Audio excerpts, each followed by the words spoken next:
Thanks for tuning in to BBQ for Beginners UK. We're going to do some beef ribs today. Let's get cracking.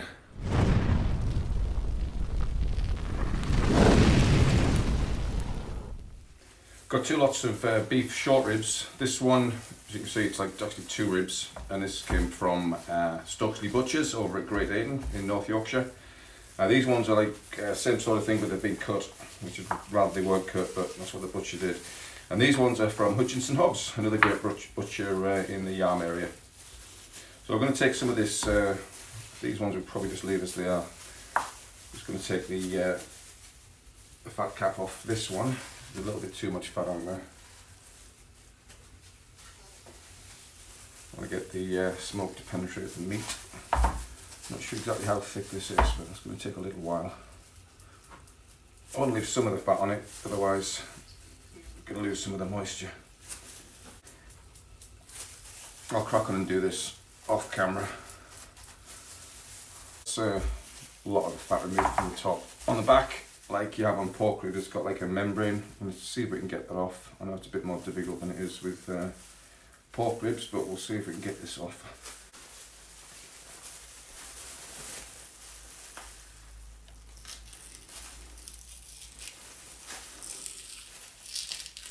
It's just the same as it is on pork ribs, really. I might not be able to get all of it off, but we'll get off as much as we can. You see, just like membrane, obviously, you don't want to be chomping on that really, so we'll get rid of that. Also, by taking this off, you're going to allow the smoke and also the rub that we're going to put on this penetrate the meat a little bit better as well. There you go. Once you get it started, it comes off quite easy, really. Easier than I expected. Okay. I think what I'll do, I'll just score that a little bit on the back as well, just to let through a little bit more. Not too much. This is going to hold the ribs together as well, hopefully. So we'll clear up and then we'll go into the next stage. Okay, for the rubs, I'm going to experiment a little bit. I'm going to, on the big one, I think I'll use some just bog standard Lee and Perrins Worcester sauce. Or as the Americans always call it, Worcestershire sauce. They can never get that right, makes me chuckle. And then on the smaller ones, I'm going to give it a rub with teriyaki. This will give flavour, but it's also just going to help the rub stick to it. In terms of rubs, got a couple of different ones. You can buy beef rubs from Red's True Barbecue actually, which I do have some here to show you what it looks like. You can get that in supermarkets, that'll work great on these. But like I mentioned on the last video, I was over in America, Hawaii actually, and I got these different rubs here, so I'm going to give them a try. Some bourbon brown sugar one here, so we'll see how that goes. And on one of them I'm just going to use some cracked black pepper and salt, and that's all it is. We'll just put some of that on as well.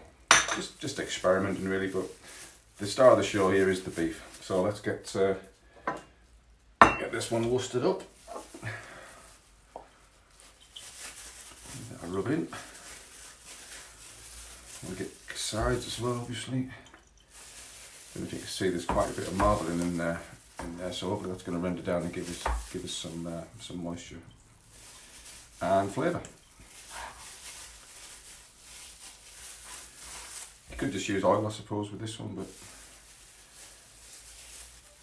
I'm hoping this will add a little bit of flavour as well as a bit of moisture, and also help the rib stick. Obviously it's not going to retain the moisture, it's mainly going to help the rub stick to it.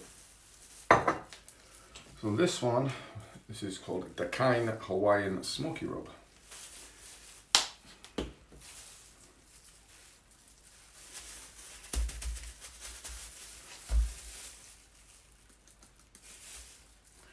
Well, the other side.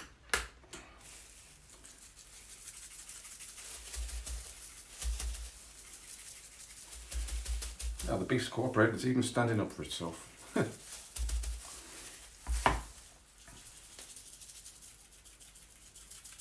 Okay, one side, and the other ones. I'm going to use teriyaki for this one, for these ones rather. They say they're smaller pieces, so I don't know if these are going to stay together. They might fall apart during the cook, but we'll see. Again, just a little bit there on each of the pieces of meat. So one of them, I'm just going to use some bog standard cracked black pepper and some salt. Just use sea salt rather than table salt. That's what I use. In fact, I'm using kosher salt. Okay, we'll let these sit for a little while, just let them settle down a little bit, and then we'll go and get the let them sit for a while, and we'll go and get the Kamado fired up. See you outside. Okay, I'll get the Kamado on its way. These fire starters are really good. I've mentioned before, they're from Big Green Egg. Get them on Amazon. And once this is fired up, we've got some oak, and we also have some mesquite. We're going to smoke the beef ribs on those. So we'll leave that to come up to temperature, and then we'll get the beef on there. Okay, it's looking good. We're going to get the wood on there. So we've got some oak, and we have some mesquite. Give it an interesting flavour profile. Flavour profile. What do I sound like?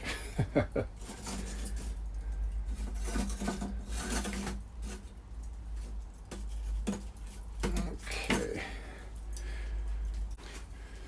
Put our deflector plate on.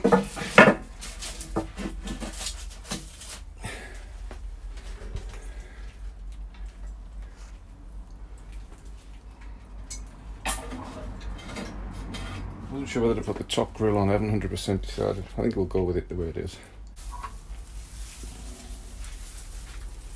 Okay, we're up to 300 degrees, so we're going to get the meat on, bone side down.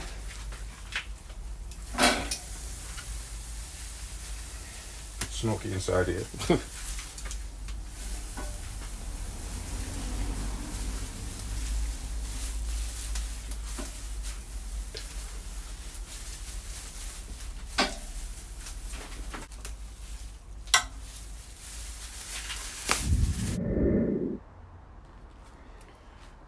Guys, we're about 4 hours in. I've got to be honest, I completely messed up the original cook, and this is a different piece of beef. It's exactly the same method, so just gonna have a quick look, check for tenderness, maybe give it a spritz. That is looking good.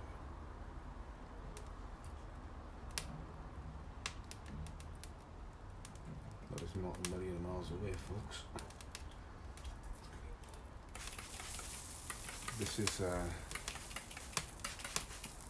apple juice, water, and a little bit of Jim Beam.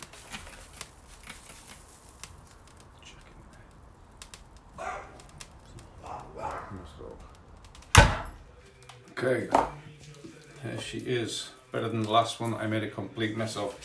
I'm going to wrap it in butcher's paper. I'm just going to let this rest for a good half hour.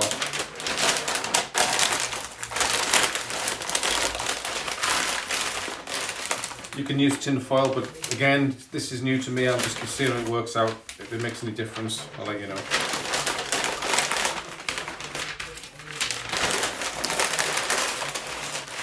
Guessing it's going to breathe a bit more, whereas tin foil is going to keep all the moisture. It might keep a bit more of a bark on this. We'll see. If you're wondering what happened to the original ribs, the Kamado I'm using, basically I just had the vents open too wide and it just got way too hot. Once it gets beyond 300 degrees, it's difficult to get that temperature back down. So I tried, but I abandoned it, and hence this new version. Okay, let that rest. Okay, you finally get to see me on the camera. While waiting for the beef to rest, I'm going to try this Thoroughbred IPA. It's from Nick Stafford's Hamilton Ales, and it tells me dry full citrus, smelly, so smelly, smells of nutty, floral and pear. Anyway, alcohol 5%. It's from Hamilton Ales, Melmerby, Ripon in North Yorkshire. See what it's like.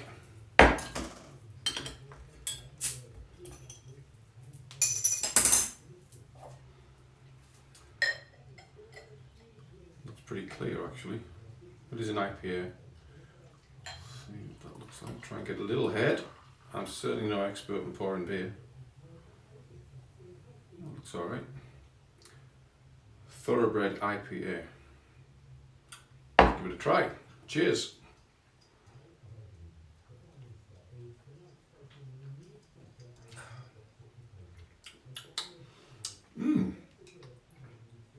That is good. Thoroughbred IPA. It's not the strongest flavour of IPA I've ever had, but it's tasty enough. It's very drinkable. I would say that's probably better for a summer rather than autumn, winter. I mean, you can drink it any time you want.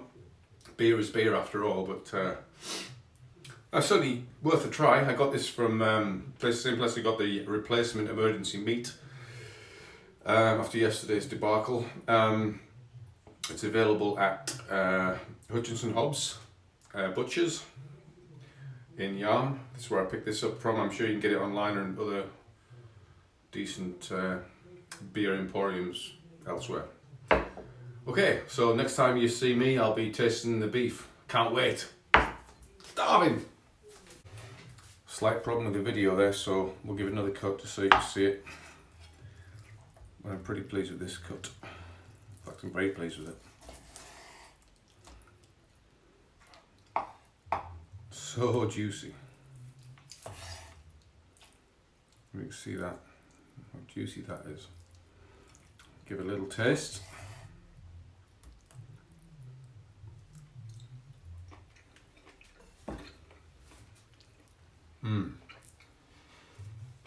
Excuse me. Let's try another piece from the other side.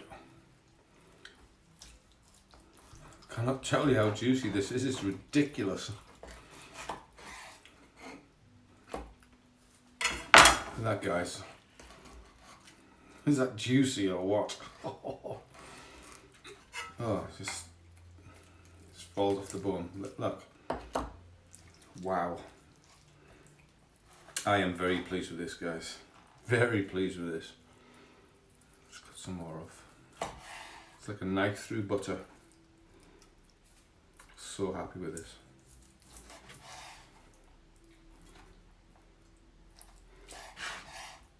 My wife's going to be home any second now. She's in for a treat. Thanks for watching the video, guys. We got there in the end. There was a problem with the Kamado yesterday. Basically, I just got the vents were a little bit too wide open, so it got too much air and therefore way too hot. So if I can give you any tip on this video, when you're warming up a Kamado or any grill for that matter, don't let it get too hot, because once it gets too hot, you're pretty much, well, you can be knackered, especially on a Kamado. So watch the vents, keep them tight. It's going to go up slowly. Give yourself a good hour and a half before you want to put the meat on, and learn by my mistakes. It's barbecue for beginners. I'm a beginner. I've only been doing this a couple of years, 2 or 3, seriously-ish. So thanks for watching. Give me a like, subscribe if you want to see more videos, and next time we're going to be doing huli chicken, a lovely Hawaiian style chicken. Those of you who know me know how much I love Hawaii, so hopefully we'll see you on the next vid. Cheers, guys.